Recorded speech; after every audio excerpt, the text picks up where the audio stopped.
नमस्कार मेरे प्यारे युवा साथी, मैं हूं सौरभ कुमार निगेश। स्वागत करता हूं आप सभी को आपके अपने यूट्यूब चैनल जस्ट एग्जाम में। मेरे प्यारे युवा साथी, आज मैं आप सभी के लिए लाया हूं टॉप 10 करंट अफेयर्स जो नेशनल एवं इंटरनेशनल इशू से जुड़ी हुई है। दोस्तों, इस करंट अफेयर्स का आंसर जो भी क्वेश्चंस होगी, हर एक क्वेश्चंस का आंसर आप अपना आंसर कमेंट बॉक्स में कमेंट कीजिएगा। और इससे पहले कि दोस्तों, आप अगर इस वीडियो का पीडीएफ डाउनलोड करना चाहते हैं तो वीडियो के डिस्क्रिप्शन में पीडीएफ लिंक दे दिया जाएगा। आप वहां जाकर के डिस्क्रिप्शन पर जाकर के आप पीडीएफ डाउनलोड करके आप खुद पढ़ सकते हैं। राइट। सो फर्स्ट क्वेश्चन पे नज़र डालते हैं। क्वेश्चन फर्स्ट में है कि केंद्र सरकार ने उत्तर प्रदेश के राज्यपाल आनंदीबेन पटेल को किस राज्य के राज्यपाल पद का अतिरिक्त कार्यभार सौंपा है? ऑप्शन ए में है मध्य प्रदेश, ऑप्शन बी में है हिमाचल प्रदेश, ऑप्शन सी में बिहार, ऑप्शन डी में है झारखंड। इसका सही आंसर क्या होगी? आप अपना आंसर कमेंट बॉक्स में कमेंट कीजिएगा। इसका सही आंसर हो जाएगी मध्य प्रदेश। राइट। आगे बढ़ते हैं, इससे पहले कि इसका व्याख्या हम अच्छी तरीके से जानेंगे। व्याख्या में दिया गया है कि केंद्र सरकार ने उत्तर प्रदेश की राज्यपाल आनंदीबेन पटेल को मध्य प्रदेश के राज्यपाल पद का अतिरिक्त कार्यभार सौंपा है। मध्य प्रदेश के वर्तमान राज्यपाल लालजी टंडन काफ़ी समय से अस्वस्थ चल रहे हैं। उनका इलाज लखनऊ में चल रहा है। वे इससे पहले मध्य प्रदेश की राज्यपाल तथा गुजरात की पहली महिला मुख्यमंत्री भी रह चुकी हैं।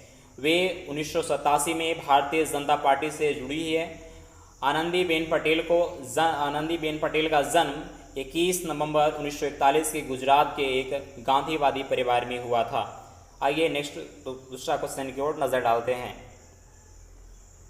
क्वेश्चन नंबर 2 में है कि नासा ने वाशिंगटन डीसी स्थित अपने मुख्यालय का नाम निम्न में से किसके नाम पर रखने का फैसला किया है? ऑप्शन ए में है Michael D Griffin, option B में है Mary W Jackson, option C में है सुनीता विलियम्स, ऑप्शन डी में है थॉमस एडिसन। तो दोस्तों, क्वेश्चन नंबर 2 का सही आंसर हो जाएगी मैरी डब्ल्यू जैक्सन के नाम से रखा जाएगा। आइए इसके बारे में थोड़ा व्याख्या में जानते हैं।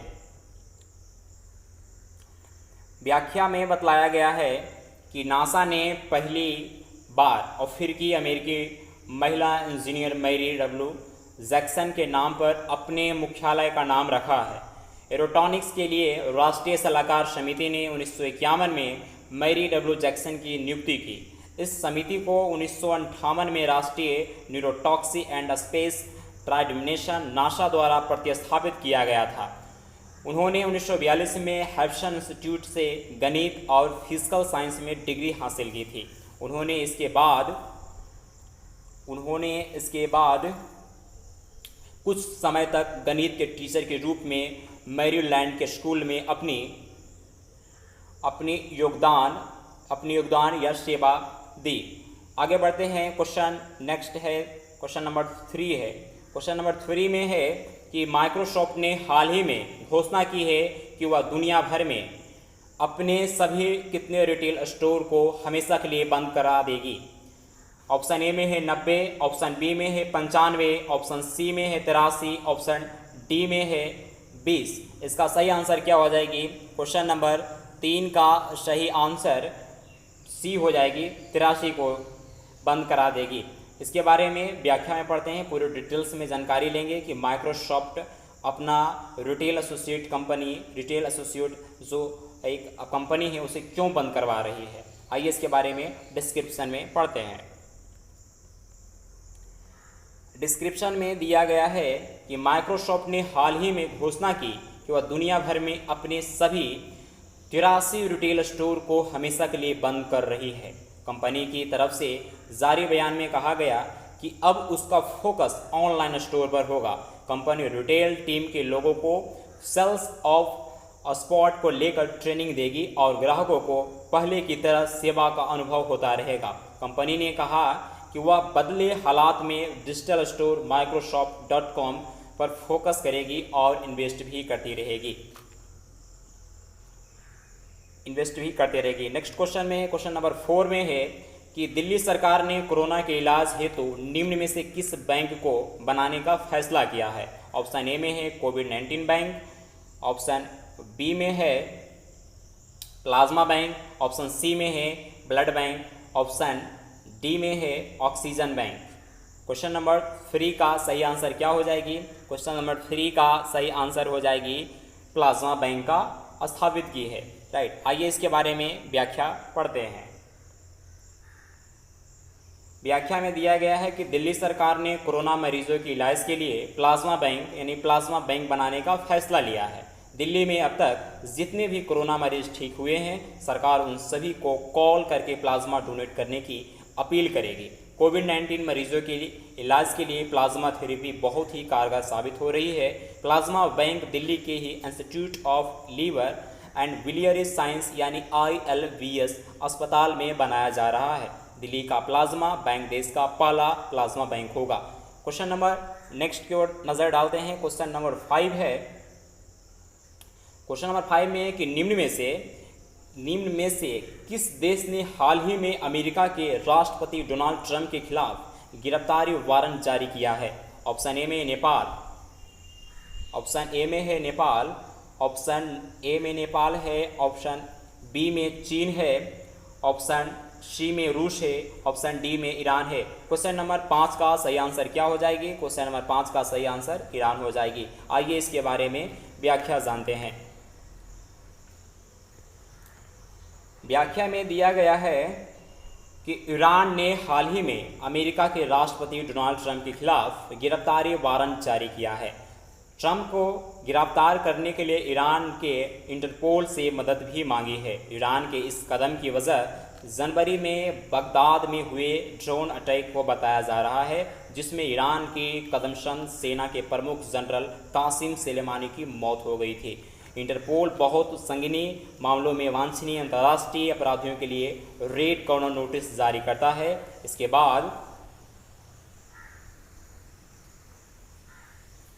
बाद स्थानीय अधिकारी अपने देश की ओर से उसे वांछित को गिरफ्तार करने के लिए इंटरपोल से अनुरोध करते हैं। ये नोटिस संबंधित देश को वांछित की गिरफ्तारी अथवा उसे प्रत्यापित करने के लिए मजबूर नहीं कर सकता है।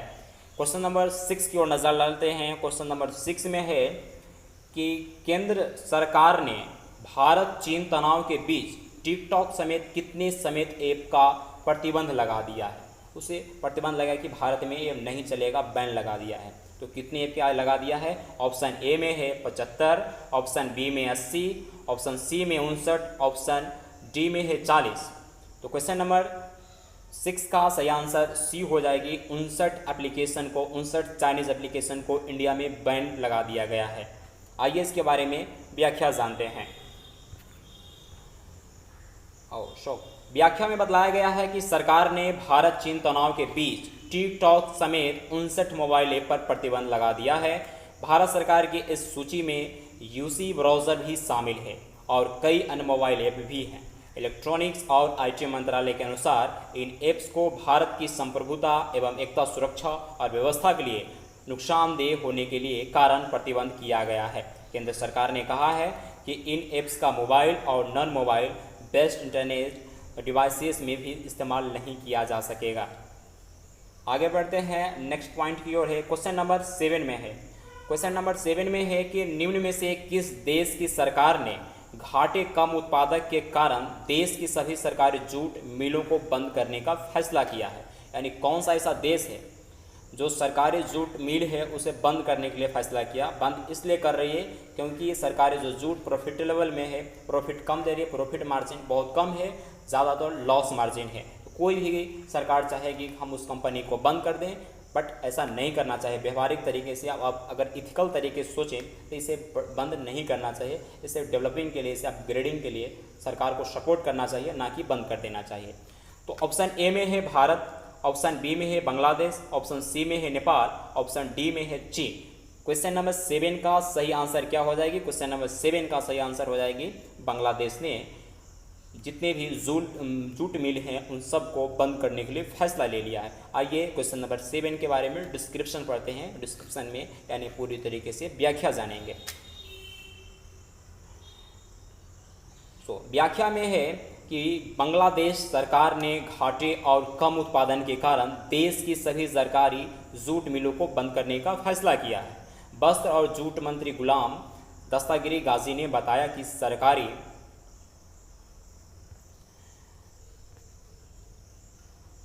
स्वामित्व वाले बांग्लादेश जूट मिल निगम को कारीगरों का बकाया भुगतान करने के लिए 5,000 करोड़ टका उपलब्ध कराए जाएंगे। इन मिलों की मशीनें 60 से 70 वर्ष पुरानी है और उनकी उत्पादन क्षमता शून्य तक पहुंच गई है। जाहिर सी बात है कि आज से 60 से 70 वर्ष जो पुराने वाले मिल हैं, जो मशीन हैं, वो एक्चुअली में निश्चित रूप से डैमेज तो हो ही गई होगी। आप लाख उसे रिपेयरिंग करा दे रहेंगे, लेकिन वो डैमेज के आधार पर बार बार आती रहेगी। इससे बेहतर है कि उस मशीन को चेंज कर ही लिया जाए, लेकिन सरकार ने कदम उठा ली है कि हमें कंपनी को बंद ही कर देना है। वो कंपनी को बंद करने के लिए नहीं गई बोली है, जो गवर्नमेंट की कंपनी, जो सरकारी का जो पुश्तैनी कंपनी है, उसे बंद करने के लिए वो घोषणा कर दी है। राइट, आगे बढ़ते हैं क्वेश्चन नंबर 8 की ओर। क्वेश्चन नंबर 8 में है कि भारत और भूटान के बीच हाल ही में कितने मेगावाट के गोलुगछू जेवी हाइड्रोइलेक्ट्रिक प्रोजेक्ट को लेकर समझौते पर हस्ताक्षर किए हैं। ऑप्शन ए में है 1000 मेगावाट, ऑप्शन बी में है 200 मेगावाट, ऑप्शन सी में है 600 मेगावाट, ऑप्शन डी में है 700 मेगावाट। तो क्वेश्चन नंबर 8 का सही आंसर क्या हो जाएगी? क्वेश्चन नंबर 8 का सही आंसर हो जाएगी 600 मेगावाट। आइए इसके बारे में पूरी तरीके से विस्तार से देखेंगे कि एक्चुअली में क्वेश्चन नंबर 8 के बारे में क्या है। नेक्स्ट पॉइंट्स में है कि यह भूटान में लागू होने वाली पहली संयुक्त उद्यम परियोजना है। वीडियो कॉन्फ्रेंसिंग के जरिए हुई इस मीटिंग में भारत का प्रतिनिधित्व विदेशी मंत्री एस जयशंकर ने किया। इस दौरान एस जयशंकर ने भूटान और भारत के रिश्तों को जमकर तारीफ की। उन्होंने कहा कि भारत और भूटान के बीच अनोखा रिश्ता है। परियोजना 2025 की दूसरी छमाही में पूरी होने की उम्मीद है। 600 मेगावाट की यह परियोजना पूर्वी चट्टान में तनंगीसाते ज़िले में खिलुगस नदी के निचले हिस्से पर स्थित है। आगे बढ़ते हैं क्वेश्चन नंबर 9 की ओर। क्वेश्चन नंबर 9 में है कि अंतर्राष्ट्रीय क्षुद्रग्रह दिवस यानी इंटरनेशनल सुसाइड डे निम्न में से किस दिन मनाया जाता है? ऑप्शन ए में है 25 मई, ऑप्शन बी में है 14 अप्रैल, ऑप्शन सी में है 30 जून, ऑप्शन डी में है 10 जुलाई। क्वेश्चन नंबर 9 का सही आंसर क्या हो जाएगी? क्वेश्चन नंबर 9 का सही आंसर 30 जून हो जाएगी। राइट, 30 जून को क्षुद्रग्रह दिवस मनाया जाता है, जो कब से मनाया जा रहा है? जो 2017 से मनाया जा रहा है। आइए इसके बारे में डिस्क्रिप्शन यानी पूरी तरीके से डिटेल्स में जानेंगे कि क्षुद्रग्रह मनाने का पीछे का कारण क्या है, ये क्षुद्र दिवस क्यों मनाई जाती है, यानी क्षुद्रग्रह दिवस क्यों मनाई जाती है। आइए इसके बारे में पूरी तरीके से एक नज़र डालते हैं।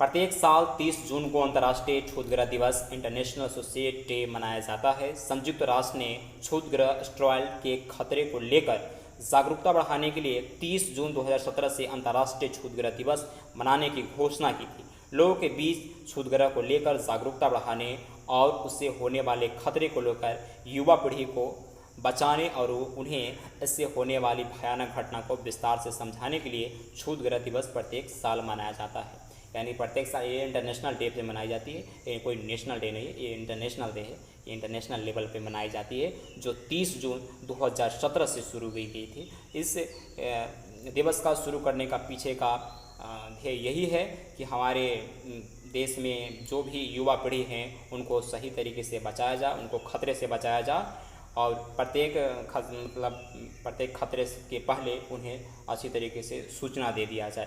राइट, आगे बढ़ते हैं क्वेश्चन नंबर 10 की ओर। क्वेश्चन नंबर 10 में है कि भारत सरकार ने विश्व बैंक समूह के साथ तमिलनाडु में कितनी परियोजनाओं के लिए समझौते पर हस्ताक्षर किए हैं? ऑप्शन ए में है 4, ऑप्शन ए में है 4, ऑप्शन बी में है 7, ऑप्शन सी में है 8, ऑप्शन डी में है 2।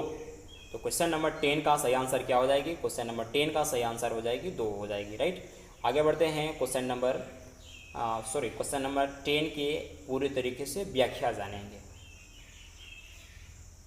व्याख्या में है कि भारत सरकार और विश्व बैंक समूह ने तमिलनाडु में शहरी गरीबों को किफ़ायती आवास प्रदान करने के लिए समझौते पर हस्ताक्षर किए गए। इस समझौते के अंतर्गत 2 परियोजनाओं, इस समझौते के अनुसार इस कार्यक्रम के स्वतंत्र $200 मिलियन का ऋण स्वीकृत किया गया है। इस कार्यक्रम का उद्देश्य कम आय वाले परिवारों के लिए किफ़ायती आवास बढ़ाने के लिए राज्य में सरकार द्वारा किए गए जा रहे प्रस्तावों का समर्थन करना है। तो दोस्तों आज के लिए सिर्फ इतना ही। अगर वीडियो पसंद आई है तो वीडियो को लाइक करके मेरा उत्साह बढ़ाइए है। अपना कमेंट बॉक्स में अपना रिव्यू देते रहिए। आज तक के लिए सिर्फ इतना ही। मैं सौरभ कुमार निकेश आपसे इजाज़त लेता हूँ, फिर मिलूँगा अगले दिन। अब तक के लिए इतना ही। Jai Hind, Vande Mataram. Thank you so much. Till the next time, love you all.